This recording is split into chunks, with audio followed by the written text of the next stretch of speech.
자면서, 운전하면서, 청소하면서, 출퇴근길에, 일하면서 듣는 야담. 야담 통통입니다. 오늘도 함께 해주셔서 감사합니다. 지금 시작합니다. 여러분, 조선시대에 18세의 나이로 과거 시험 장원급제를 한 천재가 있었습니다. 초시, 복시, 전시를 모두 수석으로 통과하며 온 나라를 떠들썩하게 만들었죠. 하지만 장원급제 발표 다음 날, 이 청년은 쇠사슬에 묶인 채 감옥으로 끌려갔습니다. 도대체 무슨 일이 있었던 걸까요? 그 청년의 어머니는 한양에서 가장 아름답다고 소문난 기생, 춘향이었습니다. 신분이 천민인 기생의 자식이 과거에 응시한 것 자체가 법을 어긴 것이었죠. 하지만 이 이야기는 여기서 끝나지 않습니다. 이 사건을 보고받은 정조대왕이 내린 결정은 조선 역사상 유례없는 파격이었고 그 천재 청년은 결국 조선을 바꾸는 인물이 되었습니다. 신분은 선택할 수 없지만 실력은 선택할 수 있다는 것을 온몸으로 증명한 한 천재의 파란만장한 인생. 지금부터 그 이야기를 들려드리겠습니다. 1막 천재의 탄생. 때는 영조 말년 한양 종로 어느 기방에서 춘향이라는 기생이 살고 있었습니다. 춘향은 노래와 춤, 시와 서예까지 모두 뛰어난 재주를 가진 기생이었죠. 특히 글을 읽고 쓸 줄 알았는데 이는 당시 기생들 중에서도 드문 일이었습니다. 어느 날 한 양반 서생이 춘향의 기방을 찾았습니다. 이름은 이성현 몰락 양반 집안의 서자였습니다. 서자 신분이라 과거도 볼 수 없었고 집안도 가난해서 변변한 벼슬 하나 없었죠. 하지만 학문만큼은 남부럽지 않았습니다.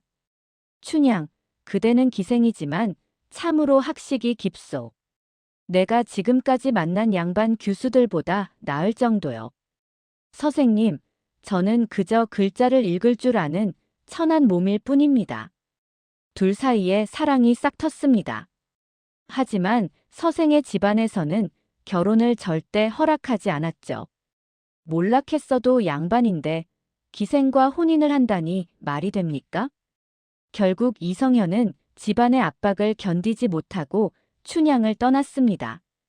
그리고 얼마 후 춘향은 아이를 가진 것을 알게 되었습니다. 이 아이는 성현님의 아이구나. 춘향은 홀로 아이를 낳기로 결심했습니다. 기방 주인은 화를 냈죠. 내가 아이를 낳으면 기생일을 어떻게 하려고 그러느냐. 저는 이 아이를 포기할 수 없습니다. 기생일을 그만두겠습니다. 춘향은 기방을 나와 종로 뒷골목에 작은 방 한 칸을 얻었습니다. 그리고 그곳에서 아들을 낳았죠. 아이의 이름은 학준, 이학준이라고 지었습니다. 학준아, 내 이름은 배움에 준수하라는 뜻이란다. 어미는 비록 천한 기생이지만 너만큼은 배움으로 떳떳하게 살았으면 좋겠구나.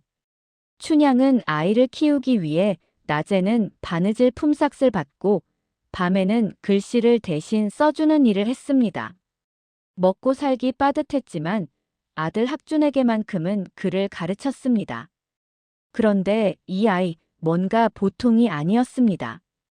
학준이 3살 때였습니다. 춘향이 글을 쓰고 있는데 옆에서 놀던 학준이 갑자기 말했습니다. 엄마, 그 글자는 학문학자 아니에요? 춘향은 깜짝 놀랐습니다. 자신이 가르친 적도 없는데 어떻게 알았을까요? 학준아, 이 글자도 아니. 춘향이 여러 글자를 써보였습니다. 학준은 막힘없이 읽어냈습니다. 한자 60개를 단번에 읽었죠. 세상에, 이 아이가 천재구나. 춘향은 기쁘면서도 한편으론 두려웠습니다. 아무리 천재라도 기생의 자식은 어차피 과거도 볼 수 없고 벼슬길도 막혀 있었으니까요. 학준아, 너는 글을 아무리 잘해도 세상이 알아주지 않을지도 모른단다. 하지만 어린 학준은 그저 책 읽는 것이 재미있을 뿐이었습니다. 이막 서당 담 밑의 천재.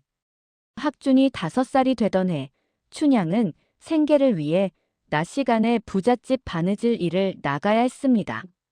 학준은 혼자 집에 있기 심심해서 밖으로 나왔죠.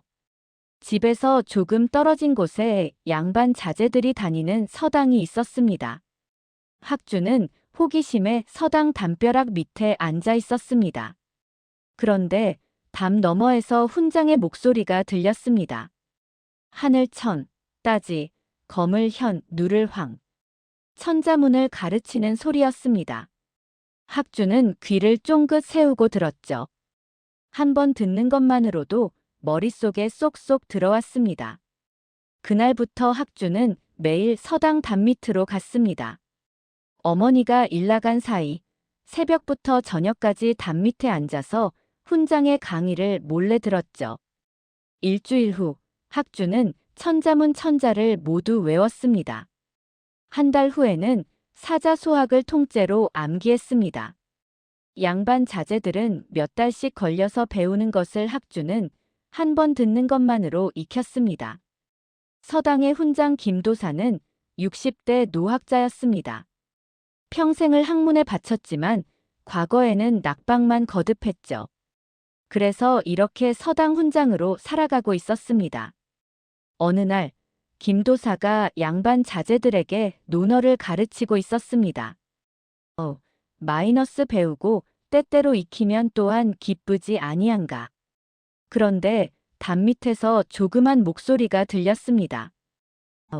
마이너스 벗이 먼 곳에서 찾아오면 또한 즐겁지 아니한가. 누군가 논어 다음 구절을 암송하고 있었습니다. 김도사는 깜짝 놀라 밖으로 나갔습니다. 담 밑에는 남루한 옷을 입은 5살짜리 아이가 앉아 있었습니다. 너 지금 논어를 외운 것이냐? 네. 죄송합니다. 몰래 들었습니다. 내 이름이 뭐냐? 이학준입니다. 내 아비는 누구냐? 학준은 고개를 숙였습니다. 저는 아버지가 안 계십니다. 그럼 내 어미는? 어미는 기생이었습니다. 김도사의 얼굴이 굳어졌습니다. 기생의 자식이라니. 하지만 이 아이의 재주는 범상치 않았습니다. 학준아, 내가 지금 가르친 논어 첫 장을 처음부터 끝까지 외워보거라. 학준은 막힘없이 논어 첫 장을 완벽하게 암송했습니다. 한 글자도 틀리지 않았죠. 김도사는 감탄했습니다. 60년 학문 인생에서 이런 천재는 처음이었습니다. 이 아이를 그냥 둘 순 없다. 하지만 기생의 자식을 공개적으로 가르칠 수는 없었습니다. 양반 학부형들이 절대 용납하지 않을 테니까요. 그날 밤 김도사는 고민 끝에 결심했습니다. 하늘이 내린 제목을 신분 때문에 썩힐 순 없다. 몰래라도 가르쳐야겠다. 다음 날 새벽 김도사는 학준의 집을 찾아갔습니다. 춘향씨, 당신 아들은 천재요. 내가 새벽에만 몰래 가르치겠소. 춘향은 눈물을 흘렸습니다. 훈장님, 정말 감사합니다. 하지만 이 아이는 기생 자식입니다. 아무리 배워도 과거도 볼 수 없고. 그건 나도 압니다. 하지만 배움 그 자체가 가치 있는 것 아니겠소? 이 아이의 재주를 썩히는 것은 하늘에 대한 죄입니다. 그렇게 학준은 새벽 오시마다 김도사의 집으로 갔습니다. 아직 해가 뜨기 전 아무도 모르게 공부를 시작했죠. 산막 천재의 성장. 학준의 학문 실력은 하루가 다르게 늘었습니다. 6세에 사서 삼경을 모두 통달했습니다. 7세에는 시를 짓기 시작했는데 그 수준이 당대 문인들과 견줄만 했습니다. 8세에는 역사서까지 섭렵했죠. 김도사는 놀라움을 감추지 못했습니다. 학준아, 내가 양반 집안에서 태어났다면 벌써 장원급제를 했을 것이다. 하지만 학준은 슬픈 표정으로 말했습니다. 스승님, 저는 그저 배우는 것이 즐거울 뿐입니다. 급제는 제 꿈이 아닙니다. 그럼 내 꿈은 뭐냐? 저는 백성들이 글을 읽고 쓸 수 있게 하고 싶습니다. 신분에 관계없이 모두가 배울 수 있는 세상을 만들고 싶습니다. 8세 아이의 입에서 나온 말이라고는 믿기지 않았습니다. 그런데 문제가 생겼습니다. 김도사의 아들 김진사가 아버지가 새벽마다 어디 가는지 의심하기 시작한 것입니다. 어느 날 새벽 김진사는 아버지를 몰래 따라갔습니다. 그리고 학준을 가르치는 장면을 목격했죠. 아버지, 지금 무슨 짓을 하시는 겁니까? 김진사는 화를 냈습니다. 자신은 30살이 넘도록 과거의 낙방만 거듭하고 있는데 아버지는 천민 아이를 가르치고 있다니. 저 기생자식 때문에 저를 제대로 안 가르쳐 주신 겁니까? 진사야, 내 낙방은 학준이와는 상관없다. 내가 학문에 소질이 없는 것뿐이다. 뭐라고요? 아버지가 지금 저보다 천민놈을 더 아끼신다는 말씀입니까?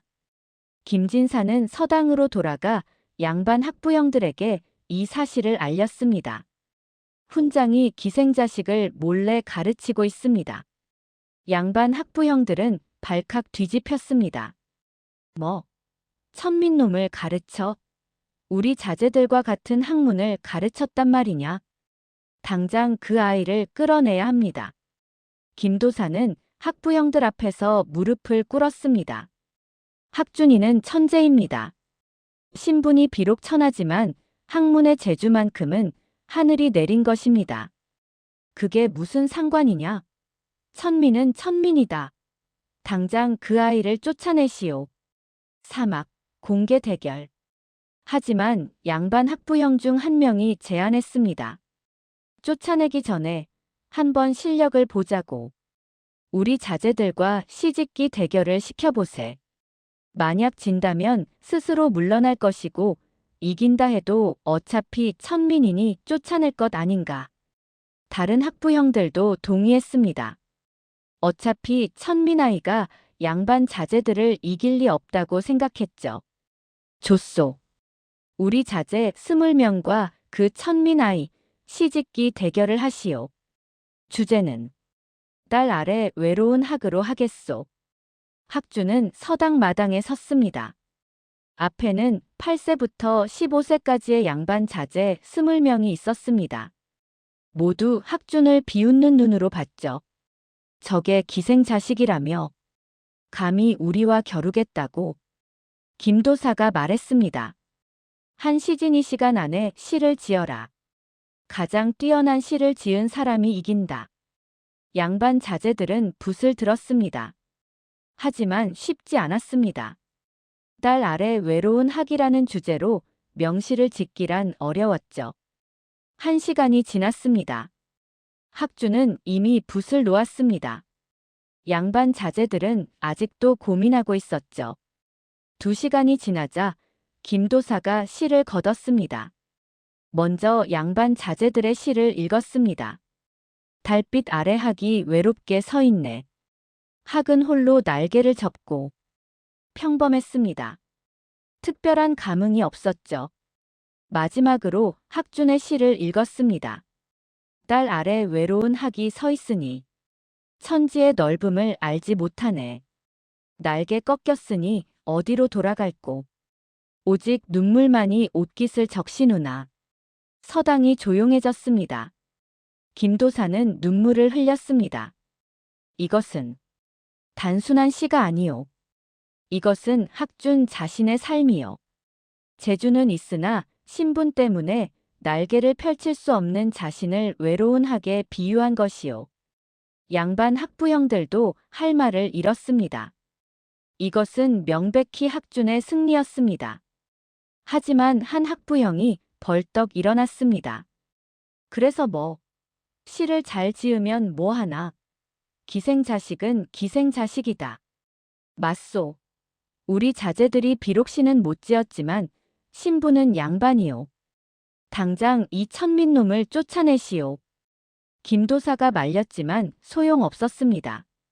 학준아, 미안하다. 어른들 세상은 실력이 아니라 신분으로 판단한단다. 학준은 눈물을 흘리며 서당을 떠났습니다. 어머니 춘향이 손을 잡았죠. 학준아, 미안하구나. 어미가 기생이라서 내 재주를 세상이 알아주지 못하는구나. 아니에요, 엄마. 저는 괜찮습니다. 언젠가는 실력으로 인정받는 날이 올 거예요. 오막 10년 후 과거 도전. 시간이 흘러 학주는 18세가 되었습니다. 김도사는 이미 세상을 떠났고 춘향도 병이 깊어져 자리에 누웠습니다. 학준아, 어미가 이제 오래 못 살 것 같구나. 엄마, 그런 말씀 마세요. 춘향은 학준의 손을 꼭 잡았습니다. 학준아, 어미는 내가 과거를 봤으면 좋겠구나. 엄마, 저는 신분이 알아. 하지만 내 실력을 세상에 보여주고 싶구나. 비록 급제는 못하더라도 내가 얼마나 뛰어난지 증명하고 싶어. 하지만 신분을 속이는 것은 큰 죄입니다. 학준아, 어미의 마지막 소원이다. 과거를 받아오. 내 실력으로 당당히 장원을 하거라. 춘향은 그렇게 말하고 눈을 감았습니다. 학주는 며칠 동안 울었습니다. 그리고 결심했습니다. 엄마, 약속할게요. 제가 과거에 응시해서 장원급제를 하겠습니다. 엄마의 소원을 꼭 이루겠습니다. 학주는 신분을 속였습니다. 어머니가 양반 집안 규수였다고 거짓 서류를 만들었죠. 당시에는 신원조사가 엄격하지 않아서 가능한 일이었습니다. 과거 시험날 전국에서 수천 명의 선비들이 모였습니다. 초시가 시작되었습니다. 책문이 나왔죠. 백성을 다스리는 데 있어 예와 법 중 무엇이 더 중요한가? 학주는 붓을 들었습니다. 손이 멈추지 않았습니다. 예는 백성의 마음을 다스리고 법은 백성의 행동을 다스립니다. 그러나 마음이 바르면 행동이 따르는 법, 예를 먼저 세워야 합니다. 학준의 답안은 완벽했습니다. 초시 10,000명 중 100명이 합격했는데 학준은 수석이었습니다. 복시가 이어졌습니다. 시부를 지어야 했죠. 주제는 봄날의 농부였습니다. 학준은 떠올렸습니다. 어린 시절 춘향과 함께 가난하게 살던 날들을, 굶주린 백성들의 모습을, 봄에 갈고 가을에 거두길 몇 번의 추위런고, 한 톨쌀 안에 온갖 고생 담겨있네. 귀한 이들은 농부의 눈물 모르고 상 가득 진수성찬 풀처럼 버리누나. 시험관들은 감탄했습니다. 이 시를 보시오. 백성을 향한 진심이 느껴지지 않소? 도대체 누가 지은 것이오? 수험번호 1107번, 이름은 이학준이라고 되어 있습니다. 복시 100명 중 10명 합격. 학준은 또 수석이었습니다. 마지막 전시였습니다. 임금 앞에서 보는 시험이었죠. 당시 임금은 정조대왕이었습니다. 정조가 직접 문제를 냈습니다. 신분제도가 조선에 꼭 필요한가? 조정이 술렁였습니다. 이것은 매우 위험한 질문이었죠. 잘못 답하면 역적으로 몰릴 수도 있었습니다. 학주는 망설이지 않았습니다. 신분제도는 질서를 위해 필요하나 재능까지 신분으로 가둬서는 안 됩니다. 천민이라도 재주가 있다면 등용하는 것이 진정한 인재 등용입니다. 정조의 눈이 반짝였습니다. 오, 이 답안을 보시오. 참으로 대담하구나. 전시 합격자 3명, 장원은 이학준이었습니다. 18세 장원급제. 온 나라가 떠들썩했습니다. 역대 최연소 장원이 나왔다. 이학준이란 자는 도대체 누구냐? 학준은 기뻤습니다. 어머니의 소원을 이뤘습니다. 하지만 이 기쁨은 오래가지 못했습니다. 육막, 반전, 그리고 왕 앞에서 장원급제 발표 다음 날 예조에서 신원 조사를 시작했습니다. 이학준의 어머니가 양반 교수라고 했는데 기록이 없습니다. 다시 확인해 보니 춘향이라는 기생이었습니다. 뭐라고? 기생의 자식이 과거에 응시했단 말이냐? 조정이 발칵 뒤집혔습니다. 이것은 과거법 위반입니다. 당장 급제를 취소해야 합니다. 장원급제 취소는 조선 역사상 처음이지 않소? 그래도 법은 법입니다. 학주는 체포되었습니다. 쇠사슬에 묶인 채 의금부로 끌려갔죠. 이학준, 내 죄를 아느냐? 죄. 송구합니다. 하지만 저는 제 실력으로 급제했습니다. 신분을 속인 것이 죄다. 천민 주제에 감히 과거에 응시하다니. 저는 그저 배운 것을 증명하고 싶었을 뿐입니다. 대신들은 학준을 유배 보내자고 했습니다. 어떤 이는 사형까지 주장했죠. 그때 정조대왕이 이 소식을 들었습니다. 뭐? 장원급제한 이학준이 기생의 자식이라고? 그렇습니다, 전하. 신분을 속이고 과거에 응시했습니다. 정조는 잠시 생각에 잠겼습니다. 그자를 과인 앞으로 데려오너라. 다음 날 학준은 왕 앞에 끌려왔습니다. 이학준, 고개를 들어라. 학준은 고개를 들었습니다. 정조와 눈이 마주쳤죠. 내가 전시 때 천민이라도 재주가 있다면 등용해야 한다고 했지? 예, 전하. 그 말은 진심이었느냐? 진심이었습니다. 정조가 물었습니다. 그렇다면 내 자신도 그렇게 생각하느냐? 내가 비록 천민의 자식이지만 재주가 있다면 등용되어야 한다고. 학주는 답했습니다. 전하, 저는 제 신분을 바꿀 수 없습니다. 하지만 제 실력만큼은 진짜입니다. 만약 전하께서 신분이 아닌 실력을 보신다면 저는 이 나라를 위해 목숨 바칠 각오가 되어 있습니다. 정조의 눈이 빛났습니다. 좋다. 그렇다면 과인이 직접 내 실력을 시험해 보겠다. 정조는 사서삼경에 대해 물었습니다. 학주는 막힘없이 대답했습니다. 역사에 대해 물었습니다. 학주는 조선왕조실록의 내용까지 꿰뚫고 있었습니다. 심지어 정조 자신도 몰랐던 고전의 해석을 학준이 제시하자 정조는 감탄했습니다. 허허, 과인이 오히려 배우고 싶구나. 조정 대신들이 말했습니다. 전하, 아무리 실력이 뛰어나도 법은 지켜야 합니다. 천민이 과거에 응시한 것은 엄연한 범법 행위입니다. 정조가 말했습니다. 경들의 말도 일리가 있소. 법은 중요하오. 하지만 정조는 잠시 멈췄다가 말했습니다. 법보다 더 중요한 것은 인재요. 이학준의 재주는 하늘이 내린 것이오. 이런 인재를 신분 때문에 버린다면 그것이야말로 나라의 손실이 아니겠소? 하오나 전하. 정조는 손을 들어 대신들을 제지했습니다. 과인이 특별명을 내리겠소. 이학준을 규장각 검서관으로 임명한다. 조정이 술렁였습니다. 전하, 천민을 관직에 앉히신다는 말씀이십니까? 그렇소. 신분이 아닌 실력으로 사람을 쓰는 것, 그것이 과인이 꿈꾸는 나라요. 법이 무너집니다. 정조는 단호하게 말했습니다. 법은 백성을 위해 있는 것이지 백성을 가두기 위해 있는 것이 아니오. 이학준의 재주가 곧 법이오. 그렇게 학준은 규장각 검서관이 되었습니다. 조선 역사상 천민 출신으로 관직에 오른 첫 사례였습니다.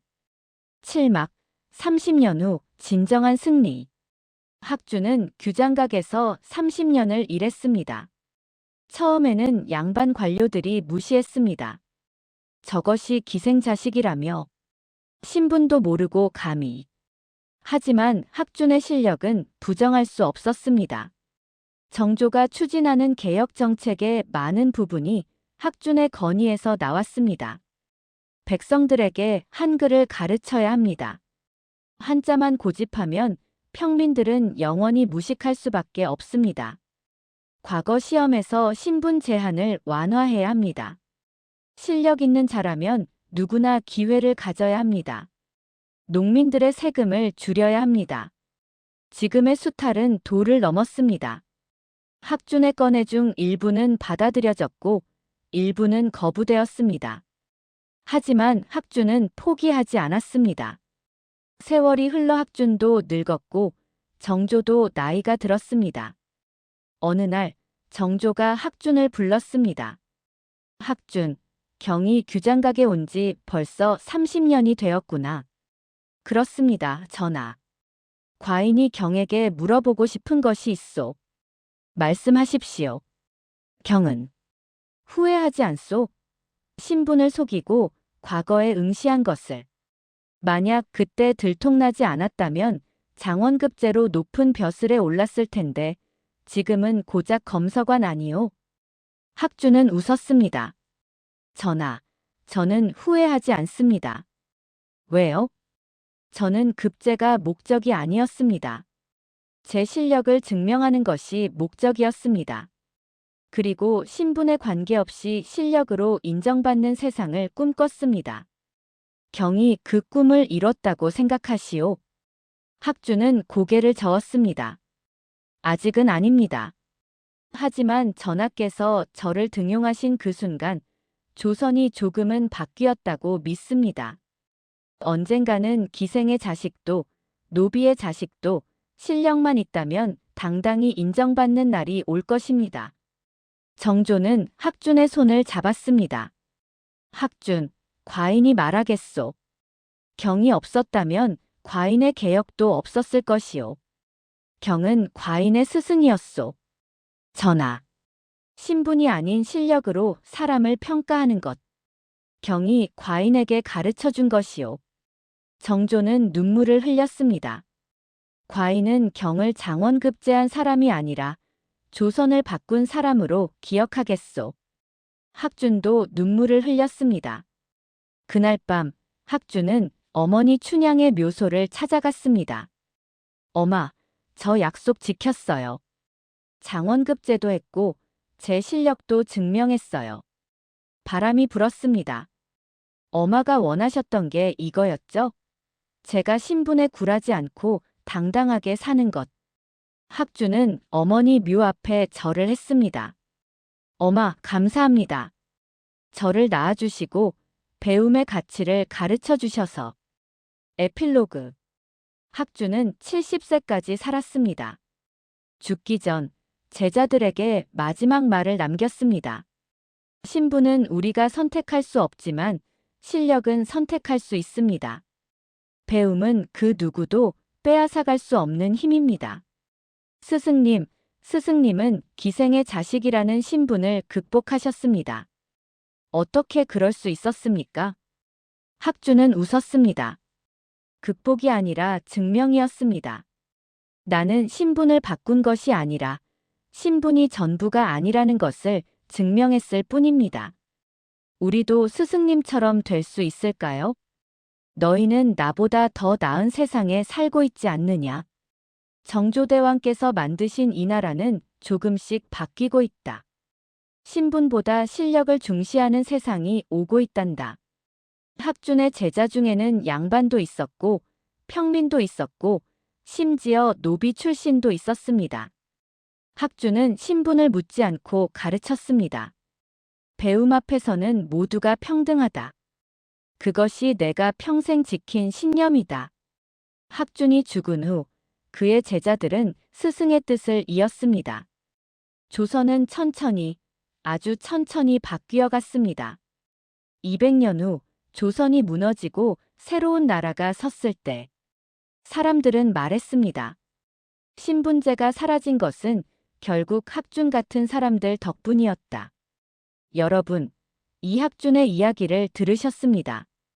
그는 기생의 자식으로 태어나 온갖 차별과 냉대를 받았지만 결코 포기하지 않았습니다. 3살 때 한자를 읽고 5살 때 서당 단밑에서 몰래 공부하고 18살에 장원급제를 했습니다. 비록 급제가 취소되었지만 정조대왕의 파격적인 결정으로 관직에 올라 30년간 나라를 위해 일했습니다. 학준이 우리에게 남긴 메시지는 명확합니다. 신분은 선택할 수 없지만 실력은 선택할 수 있다. 지금 이 순간에도 누군가는 자신의 환경을 탓하며 포기하고 있을지 모릅니다. 하지만 학준은 증명했습니다. 아무리 불리한 환경에서도 실력으로 세상을 바꿀 수 있다는 것을. 여러분도 학준처럼 자신의 재능을 믿고 끊임없이 노력한다면 언젠가는 세상이 인정할 것입니다. 오늘 이야기가 여러분에게 작은 용기가 되었기를 바랍니다. 지금까지 조선시대 야담, 기생자식 천재가 양반 자식들을 다 이긴 이야기였습니다. 야담 통통은 앞으로도 이렇게 조선시대 숨겨진 이야기들, 아무도 안 다뤘던 그런 이야기들을 계속 가져올 예정입니다.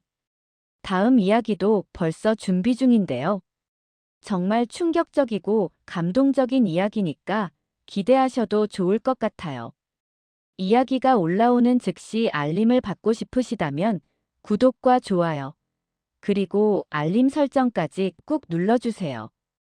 여러분의 구독 하나하나가 제가 더 좋은 이야기를 발굴하는 큰 힘이 됩니다. 그럼 오늘도 통통 튀는 기분 좋은 하루 보내시고요. 다음 이야기에서 또 만나요. 야담 통통이었습니다. 감사합니다.